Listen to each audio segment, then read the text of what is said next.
අයිබෝන් ළමයි දැන් කලින් වීඩියෝගේදී අපි කතා කරා මෙහෙයුම් පද්ධතිකේ මූලික කාර්යභාරය ගැන මෙහෙයුම් පද්ධතියෙන් වෙන්නේ මොකක්ද කියන කාර්යභාරය කතා කරා අපි කලින් පාඩමේදී කලින් වීඩියෝ එක බලලා එන්න මේ වීඩියෝ එක බලන්න.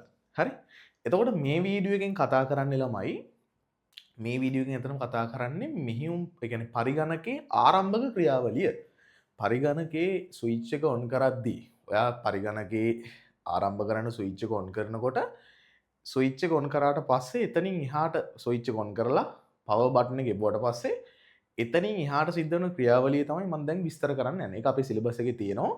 ඒක පොඩ්ඩක් දැනගෙන ඉන්න ඒක මූලික කාරණයක් මේ මෙහෙයුම් පද්ධතිය කියන පාඩමේදී. right. ළමයි. මෙන්න මේකයි සිද්ධ වෙන්නේ. එතකොට ඉස්සෙල්ලාම ඔයා පරිගණකේ ස්විච් එක ඔන් කරනකොට ස්විච් එක ඔන් කරලා කරන්ට් එක හම්බෙනවා අපිට පරිගණකයට. එතනින් එහාට ඔයා පවර් බටන් එක ඔබද්දී ඉස්සෙල්ලාම කරන්ට් එක යන්නේ ළමයි මදර් බෝඩ් එක හරහා පවර් සප්ලයි කරහා මදර් බෝඩ් එකේ හරහා ගිහිල්ලා පරිගණක මව්පුරුවේ තියෙන ROM එක කියලා කියන කොටස තියෙන ROM එක. මෙන්න මේ ROM එකට පුතා ROM එකට කරන්ට් එක යනවා. ROM එක read only memory සහ CPU එකට මෙන්න මේකට ROM එකට සහ CPU එකට. එතකොට ROM එකේ තමයි මම කියලා තියෙනවා ROM එකේ තමයි පරිගණක නිෂ්පාදන ආයතනය විසින් පරිගණකේ හදපු ආයතනය විසින් පරිගණකේ වැඩ කරන්න ඕනේ කොහොමද? පරිගණකේ කොහොමද මේ ආරම්භක ක්‍රියාවලිය සිද්ධ වෙන්න ඕනේ කියලා තොරතුරු ටික ගබඩා කරලා තියෙන්නේ මෙන්න මේ ROM එකේ. එතකොට ROM එක කියන්නේ නැෂ්‍ය නොවන මතකයක් කියලා කිව්වා. කියන්නේ විදුලිය විසන්ධි වෙලාවට මේකේ තියෙන මේවා විසන්ධි වෙන්නේ නැහැ. ඒ වගේම ROM එක ප්‍රධාන කොටස් ප්‍රධාන කොටස් තුනකට බෙදුවා. අපි එක කතා කරානේ. අපි කතා කරා කලින් පාඩමේ ROM එකේ මතකය කියන කොටසදී කතා කරනවා. හරි? එතකොට මේකේ තමයි මේ ගබඩා වෙලා තියෙන්නේ පරිගණක ආරම්භක තොරතුරු ටික ගබඩා වෙලා තියෙන්නේ මේකේ. එතකොට කරන්ට් එක යනවා මෙන්න මේකට. හරි ROM එකට කරන්ට් එක යනවා. ROM එකට කරන්ට් එක ගියාට පස්සේ මෙයාගේ ගබඩා වෙලා තියෙන තොරතුරු පරීක්ෂා කරනවා කොහොමද වැඩසටහන ආරම්භ වෙන්න ඕනි පරිගණකය කොහොමද ආරම්භ වෙන්න ඕනි කියලා පරීක්ෂා කරනවා. පරීක්ෂා කරලා ඊට පස්සේ ළමයි එයා කෝල් කරනවා ඒ කියන්නේ ළමයි මේ දෙකම එකට ඔන් වෙනවා CPU එක නැත්නම් මේ කියන්නේ CPU එකෙන් තමයි සියලුම සකසන ක්‍රියාවලිය ටික සිද්ධ වෙන්නේ. ඒ කියන්නේ මෙයාගේ මතකයේ තිබ්බට මෙයාට කිසි දෙයක් කරගන්න බෑ. හරි? මෙයාට කිසි දෙයක් කරගන්න බෑ. එතකොට මෙයා ඒ උපදෙස් ටික සම්පූර්ණ දෙන්න ඕනේ CPU එකට. CPU එක තමයි ඊට පස්සේ වැඩ කරන්නේ. හරි? CPU එක බලනවා පරිගණක ආරම්භ ක්‍රියාවලිය මෙන්න මෙයාගේ තියෙනවද කියලා. ඒක තමයි මෙයාට ගන්නෙ. හරි? ඒක තමයි මෙයාට ගන්නෙ. හරි? එතකොට මෙයා තමයි සියලුම සකස් කිරීම මේ සියලුම දේවල් ටික කරන්නේ. මෙයා කරන්නේ අර පරිගණක ආරම්භ ක්‍රියාවලිය මතක තියන් ඉන්න එක විතරයි. මෙයාට දෙනවා. ඊට පස්සේ මොකද කරන්නේ? පරිගණකයේ මෙයාට දෙන්නේ අර මෙයා බලනවා post කියන ක්‍රියාවලිය ඊට පස්සේ ක්‍රියාත්මක කරන්න. post power on self test.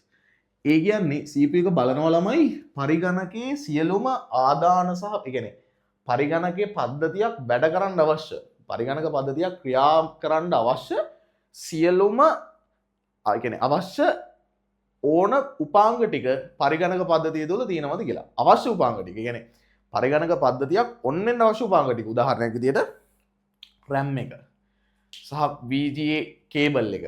VGA cable එක කියන්නේ හරියට මොනිටරේ වැදිලාද? අන්න ඒවා ටික බලනවා. සලකලා බලනවා. මේකෙන් සලකලා බලන්න ළමයි වැරදි වැටහීමක් ගන්න එපායි. කීබෝඩ් එකක් තියෙනවද? මවුස් එකක් තියෙනවද? ඒව බලන්නේ නැහැ. පරිගණකයේ ආරම්භක වෙන්න අවශ්‍ය උපාංග ටික හරියට තියෙනවද කියලා තියෙන එක තමයි මෙයාගෙන් බලන්නේ. හරි? හાર્ඩ් ඩිස්ක් එක තියෙනවද? ඒව තමයි බලන්නේ. හරි? එතකොට මේ ආදාන උපාංග සහ ප්‍රතිදාන උපාංග තියෙනවද නැද්ද කියන එක මෙයාට එච්චර ලොකු මේකක් නෙමෙයි. හැබැයි මොනිටරේ සම්බන්ධලා තියෙන්න ඕනේ. හරි? මොනිටරේ සම්බන්ධලා තියෙන්න ඕනේ. මේ එතකොට පරිගණක මොනිටරේ ඒ කියන්නේ පරිගණකයේ තියෙන වැඩ ටික අපිට කරගන්න මේවා කරගන්න බෑනේ මොනිටරේ. මම දැන් මේ කතා කරන්නේ ඩෙස්ක්ටොප් PC එකක් ගැන. ලැප්ටොප් එකේ නම් ওই සම්පූර්ණ ඔය ටික ඔක්කොම එකට තියෙනවනේ. හරි?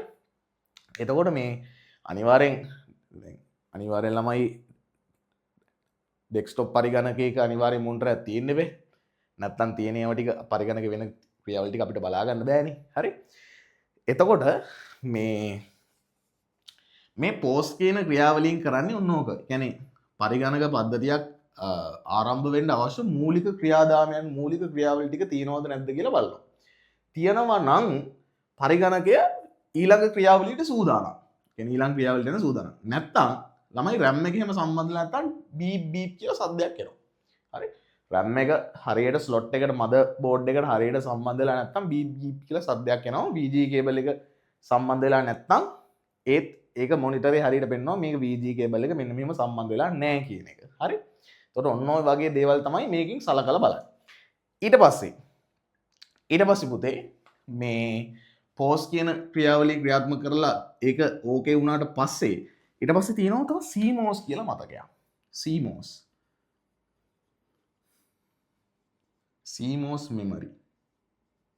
CMOS memory. මෙන්න මෙයාගේ ගබඩා වෙලා තියෙනවා ළමයි උපාංගවල තියෙන සුළු මතක කොටස්. හරි සුළු මතක කොටස්. CMOS memory. වා අහලා තියෙනවා CMOS battery කියන එක. මෙයාටම සම්බන්ධ කෙනෙක් තමයි CMOS battery කියලා කියන්නේ. හරි. battery. CMOS battery කියන්නේ මෙයාට power එක දෙන්නේ මෙන්න මේ battery එක විසින් තමයි මෙයාට අවශ්‍ය power එක දෙන්නේ. මෙයාත් වෙනම මතකයක් පුතේ motherboard එක මත තියෙන වෙනම මතකයක්. එතකොට මේ CMOS කියන බැටරියෙන් තමයි මේ මතකෙට මේ power එක දෙන්නේ. හරි. මේ මතක තියන් ඉන්න power එක දෙන්නේ මේ CMOS කියන බැටරිය. එතකොට අපි බලමු ටියුට් එකේ තියෙනවා මෙන්න මේ කොටස හොඳට විස්තර කරලා බලන්න. පරිගණකයේ විදුලි ස්විචේ ක්‍රියාත්මක කළ විටදී එය එකවර ක්‍රියාකාරී තත්ත්වයට පත් නොවන බව ඔබ නිරීක්ෂණය කොට ඇත. පරිගණකයට ක්‍රියා කිරීමට අවශ්‍ය පරිසරය සැකසෙන තෙක් එනම් අතුරු මූණත දිස්වන තෙක් මද වේලාවක් රැඳී සිටීම සිදුවේ. එසේනම් පරිගණකයේ ක්‍රියාත්මක වීමට ආරම්භ වීමේදී පරිගණකයේ සිදුවන දේ අධ්‍යයනය කිරීම වැදගත් වේ කියලා කියනවා. පරිගණකයේ විදුලි ස්විචේ ක්‍රියාත්මක කළ විටදී සිදුවන ක්‍රියාකාරකම් පහත පරිදි. මුලින්ම පටන මාත්‍ර මතකයේ වූ පරිගණක ආරම්භ කිරීමේ උපදෙස් මධ්‍යම සැකසුම් ඒකකයේ වෙත යොමු කරනු ලැබේ. හරි මම කිව්ව දේ. ඉන්පසු පරිගණක පද්ධතියේ දුඩාංග ඒකක පරීක්ෂා කිරීමේ වැඩසටහන ක්‍රියාත්මක කරනු ඇත. ඒ කියන්නේ මෙන්න මේ power on self test කියන එක මේවා ඉංග්‍රීසි තේරුම් මතක තියාගන්න අහනවා. post කියන ක්‍රියාවලියේ තේරුම තමයි power on self test. Tute එකේ දාලා දෙනවා. හඳුන්වන අතර මෙම පරීක්ෂාවේදී කිසියම් දෝෂයක් හමු හොත් එය තිරයේ දක්වමින් පරිගණකයේ පණ ගැන්වීම නවත්වනු ඇත. මම කිව්වේ එක්ක සද්දයක් හරි නැත්නම් දෝෂය දර්ශනය කරනවා. අදාළ දෝෂය තිරය මත සම්බන්ධ වූවක් නම් එය තිරයේ දර්ශනය කළ නොහැකි නිසා සම්බන්ධ වූවක් නිසා පරිගණක ස්පීකරයෙන් බීප් හඬක් නිකුත් කරමින් පරිගණකයේ පණ ගැන්වීම නවත්වනු ඇත. ඒ වගේ දේවල් කරනවා. RAM එකේම සම්බන්ධ වෙනවා ඩිඩ් ගාලා මේවා කරනවා. කියන්නේ පරිගණකයේ ඔන්න එක දර්ශනය කරගන්නත් බැයි නම් දෝෂය දර්ශනය කරගන්නත් ළමයි අමාරුයි නම් බීප් බීප් කියලා සද්දයක් එනවා. ඒතකොට RAM එක වගේ එකක් සම්බන්ධ වෙලා නැති වෙලාවට පෙන්වන්නේවත් නැහැ පුතේ. කියන්නේ පරිගණකයේ මොනිටරේ ඔන්නෙන්නේවත් නැහැ. එතකොට තමයි අර බීප් බීප් කියලා සද්දයක් එන්නේ. හරි? power on self test පරීක්ෂාව සාර්ථක අවසන් වූ පසු පරිගණකයේ මූලික ආදාන හා ප්‍රතිදාන ඒකක පරීක්ෂා කරමින් අදාළ විස්තර පරිගණක තිරේ දර්ශනය වනු දැකිය හැකි වනු ඇත. මෙහිදී අදාළ විස්තර CMOS complementary metal oxide semiconductor මේක ඉතා වැදගත්. CMOS memory කියන එකේ තේරුම CMOS කියන එකේ තේරුම මොකද්ද ළමයි? complementary metal oxide semiconductor මේ ඉංග්‍රීසි දීර්ඝ තේරුම් මතක තියාගන්න. හරි? මතකයෙන් ලබා ගනිමින් අදාළ උපාංග පරීක්ෂා කිරීම සිදු කරයි. පරිගණකයේ සවි කර ඇති උපාංග වල තොරතුරු අඩංගු කර ඇත්තේ CMOS මතකයේ තුලයි. එසේම දිනේ සහ වේලාව ආදී විස්තරද මෙහි තැන්පත් කර ඇති අතර මෙම විස්තර අවශ්‍ය පරිදි වෙනස් කළ හැකියි කියලා කියනවා. මෙන්න මේකයි කතන්දරේ. ළමයි මේ CMOS මතකයේ තුල ආදාන අර අපි පරිගණකයට සම්බන්ධ කරලා තියෙන ආදාන ප්‍රතිදාන ආචාර්ය උපාංග පිළිබඳ සුළු විස්තර මෙයාගේ ඇතුලේ ගබඩා කරලා තියෙනවා. හරි? මෙයාගේ ඇතුලේ ගබඩා කරලා තියෙනවා. ඒවත් එළියට එනවා ළමයි පරිගණකයේ ආරම්භක ක්‍රියාවලියේදී. සුළු මේක ලොකු මතකයක් නෙමෙයි. සුළු මතක කොටස් කියන්නේ ආදාන ප්‍රතිදාන මෙයාට මේ පරිගණක පද්ධතියක සම්බන්ධලා තියෙන උපාංගවල තියෙන සුළු තොරතුරු මෙයාගේ ගබඩා වෙලා තියෙනවා. එතකොට ඒක මොනවද තව සම්බන්ධලා තියෙන්නේ? අන්න ඒ වගේ දේවල්. චූටි දේවල්. එතකොට පරිගණකයක් ඔන්නදී මතක් කරලා දෙනවා මෙන්න මේවා මේවා සම්බන්ධ වෙලා තියෙනවා කියලා. සහ දිනේ සහ වේලාව සම්බන්ධ වෙලා තියෙන්නේ මෙයාගේ. ඒ කියන්නේ දැන් ඔයා පරිගණකයක් ඕෆ් කරාට පස්සේ ළමයි ආයෙ ඔන් කරද්දි ආයෙ තනකො සතියකින් ඔන් කරන්න කියලා. ඒ දිනයයි වෙලාවයි අදට ගැලපෙන්න තියෙනවනේ. අදට ගැලපෙන්න මතක් වෙලා තියෙනවනේ ළමයි. එතකොට එහෙම ඒ දිනේ සහ වෙලාව මතක තියාගෙන ඉන්නේ මෙන්න මේ CMOS මතකේ. කියන්නේ ඒකත් මතක තියාගෙන ඉන්නේ මෙන්න මේ CMOS කියන මතකේ. එතකොට මේකට පවර් එක දැන් විදුලිය ඔෆ් කරාට පස්සේ ළමයි කම්පියුටරේට කරන්ට් එක නැහැනේ. හරි? කම්පියුටරේට කරන්ට් එක නැහැනේ. එතකොට ඒ කරන්ට් එක දෙන්නේ මෙන්න මේ CMOS කියන බැටරිය. CMOS කියන බැටරියෙන් තමයි මෙන්න මේ CMOS මතකයට කරන්ට් එක දෙන්නේ. එතකොට මේක බැස්සහම අර දිනේ සහ වෙලාව වරදිනවා. හරි? දිනේ සහ වෙලාව වරදිනවා. ඔයාගේ කම්පියුටරේ දිනේ සහ වෙලාව ඔයා හදනවා වරදිනවනම් ඔයාගේ CMOS බැටරිය බෑලා. ඒතකොට CMOS බැටරිය මාරු කරන්න ඕනේ. අන්න ඒ වගේ දේවල් තමයි. හරි? ඔය ඉතා වැදගත් කරුණු ඒවා ඉතා වැදගත් විදිහට මතක තියාගෙන ඉන්න ඕනේ. හරි. ඊළඟට බලමු. මෙහෙයුම් පද්ධතිය පූර්ණය කළ යුතු දාවකයේ කුමක්දයි සඳහන් කර ඇත්තේ CMOS මතකය තුලයි. අවශ්‍යතා පරිදි මෙහෙයුම් පද්ධතිය පූර්ණය කළ යුතු දාවකය වෙනස් කිරීම මතකයේ වූ සැකසුම් සැකසීමෙන් සිදු කළ හැකිය. මේකේ තියෙන වැදගත් ක්‍රියාවලිය තමයි CMOS මතකයේ මෙයාගේ තියෙන දත්තත් ළමයි. මෙයාගේ තියෙන තොරතුරුත් අපිට වෙනස් කරන්න පුළුවන්. හරි? CMOS මතකයේ තියෙන ප්‍රධාන කොටසුත් අපිට වෙනස් කරන්න පුළුවන්. මෙයාගේ තමයි ළමයි මේ මෙහෙයුම් පද්ධතිය يعني අපිට ක්‍රියාත්මක වෙන්න අවශ්‍ය මෙහෙයුම් පද්ධතිය මොකක්ද කියන එක තියලා තියෙන්නේ. දැන් ඉතින් උදාහරණයක් විදිහට පරිගණකයේ තියෙන ඔයා ගහලා මෙහෙයුම් පද්ධති දෙක තුනක්. හරි? එහෙම කරන්න පුළුවන්. පරිගණකයට මෙහෙයුම් පද්ධති දෙක තුනක් මේව කරන්න පුළුවන්. අපිට තීරණය කරන්න පුළුවන් මොකෙන්ද ඔන් වෙන්න ඕනි කියලා. අපි ඩිෆෝල්ට් දාලා තියෙන එක මතක තියාගෙන ඉන්නේ මෙන්න මේ මතකේ. CMOS කියන මෙමරි එක. හරි? ඩිෆෝල්ට් අපි යූස් කරන්න ඕන මේ මතකය මොකක්ද කියලා. ඩිෆෝල්ට් අපි යූස් කරන්න ඕනේ මේ මෙහෙයුම් පද්ධතිය මොකක්ද කියන එක ගබඩා වෙලා තියෙන්නේ මෙන්න මේ CMOS මතකේ. ඒකට ඔන්නම් අපිට ඒක මොනවද කරන්න පුළුවන්ද? වෙනස් කරන්න පුළුවන්. හරි? වෙනස් කරන්න පුළුවන්. එතකොට ඒකත් මතක තියාගෙන ඉන්නේ මෙයා. හරි? ඒකත් මතක තියාගෙන ඉන්න ඩිෆෝල්ට් එකෙන් මොකද්ද ඔන් වෙන්න ඕනේ? මොකද්ද මොන මෙහෙයුම් පද්ධතියෙන්ද කම්පියුටරේ ඔන් වෙන්න ඕනේ කියලා ඩිෆෝල්ට් මතක තියාගෙන ඉන්නේ මෙයා. හරි? අපිට ඒකත් වෙනස් කරන්න පුළුවන්. එතකොට ඔන්න ඔකයි ඒකෙන් කියන්නේ. හරි? මතකයේ සැකසීම මෙයා වෙනස් කරන්න පුළුවන් ඈ. මතක තියාගන්න මෙන්න මෙයාගේ තියෙන මතක මෙන්න මෙයාගේ මතකය වෙනස් කරන්න පුළුවන්. අපිට පරිශීලකයට වෙනස් කරන්න පුළුවන්. හරි? power on self test පරීක්ෂාවේදී විශේෂයෙන්ම පරිගණකයේ සසම්භාව්‍ය ප්‍රවේශ මතකයේ පරීක්ෂා කිරීම තිරේ දර්ශනය වනු දැකගත හැකි අතර ඒ සමග දුරට තැටියේ ප්‍රකාශ තැටි දාවක වැනි ඒවායේ තොරතුරුද තිරේ දර්ශනය කරනු දැක ගැනීමට ලැබෙනු ඇත. අවසන් පියවර දැන් ක්‍රියාත්මක වන අතර මෙහෙයුම් පද්ධතිය අදාළ ද්‍රාවකයන් සසම්භාව්‍ය ප්‍රවේශ මතකයේද පූර්ණ වීම ආරම්භෙනු ඇත.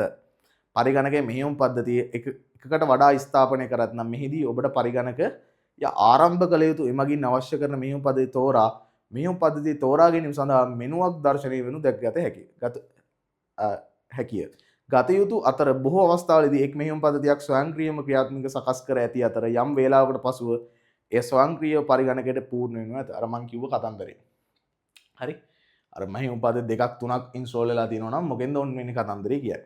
මෙහෙයුම් පද්ධතිය මතකයේද පූර්ණ වීමෙන් පසුව මෙහෙයුම් පද්ධතිය ආරම්භක තිරේ දර්ශනය වන අතර වර්තමානයේ බොහෝ මෙහෙයුම් පද්ධතිවල අදාළ මෙහෙයුම් පද්ධතියේ ප්‍රවේශ වීම සඳහා අවශ්‍ය කරන පරිශීලක නාමය සහ මුරපදය ඇතුළත් කිරීමට ඔබට සිදු වනු ඇත. අදාළ පරිදි පරිශීලක නාමය සහ මුරපදය ඇතුළත් කිරීමෙන් පසුව මෙහෙයුම් පද්ධතියේ වැඩතලයේ දර්ශනය වන අතර දැන් ඔබට රිසි පරිදි පරිගණකයේ සමග වැඩ කළ හැකිය කියලා කියනවා. මෙන්න මේකයි ළමයි කතන්දරය. එතකොට ඊට මේ CMOS මතකේ ඒ කතන්දර ටික කරාට පස්සේ ඔයාගේ ලෝඩ් වෙන්න ඕනේ OS එක හાર્ඩ් එකකින් අරගෙන RAM එකට ලෝඩ් කරනවා. හાર્ඩ් එකකින් අරගෙන RAM එකට ලෝඩ් කරනවා. මේක කරන්න ළමයි කියන්නේ මේ සියලුම ක්‍රියාවලිය ටික කරාට පස්සේ තමයි අන්තිමට තමයි ඔයාගේ හાર્ඩ් ඩිස්ක් එකේ තියෙන මෙහෙයුම් පද්ධතිය මොකද්ද? මේක තමයි මෙහෙයුම් පද්ධතිය. මේ මෙහෙයුම් පද්ධතිය කෙලින්ම RAM එකට ලෝඩ් කරන්න කියලා. එතකොට තමයි ළමයි RAM එකට ලෝඩ් කරන්නේ. RAM එකට ලෝඩ් කරද්දි තමයි ඔයාලට පෙන්වන්නේ අර අකුරු වීඩියෝස් අර මෙන්න මෙහෙම බෝලයක් අරගෙනවා. මෙන්න මෙහෙම අර XP නම් මෙන්න මෙහෙම මේ මොනවද මේකක් යනවා. XP නම් අපි ගොඩක් යූස් කරලා තිබේ XP කලින්ම. එතකොට ඒවා ඊට පස්සේ නැත්තම් අර බෝලයක් අරගෙන ඔන්න ඔය ටික මේ පේන්නේ මෙහෙයුම් පද්ධතිය RAM එකට ලෝඩ් වෙද්දී. එතකොට එතනින් පස්සේ ලෝඩ් වුණාට පස්සේ ඔයාට පාස්වර්ඩ් එක එන්ටර් කරලා පරිගණකයේ වැඩ ටික කරගන්න පුළුවන්. එතකොට ඒ කියන්නේ මෙහෙයුම් පද්ධතිය RAM එකට ලෝඩ් වෙලා ඉවරයි කියන එක. එතකොට මේ ඔක්කොගෙම අතරමැද මේ CPU එක තියෙනවා. CPU එක තමයි සියලුම දේවල් කරන්නේ. සියලුම දේවල් කරන්නේ යා. හරි? සියලුම දේවල් කරන්නේ යා. එතකොට මෙයා අනිවාර්යෙන් ඉන්නවා. එතකොට මෙහෙයුම් පද්ධතිය RAM එකට ලෝඩ් කරාට පස්සේ තමයි ඔයාලට මෙහෙයුම් පද්ධතියේ තියෙන රූප ඒ අයිකන් ටික පේන්න ගන්නෙ. එතකොට ලෝඩ් වෙලා ඉවරයි ළමයි. ඔන්න ඕක තමයි පරිගණකයේ ආරම්භක ක්‍රියාවලිය සිද්ධ වෙන්නේ. ඔන්න ඔය ආකාරයට. හරි? මට හිතෙනවා ඔයාලට ඒක පැහැදිලි ඇති කියලා.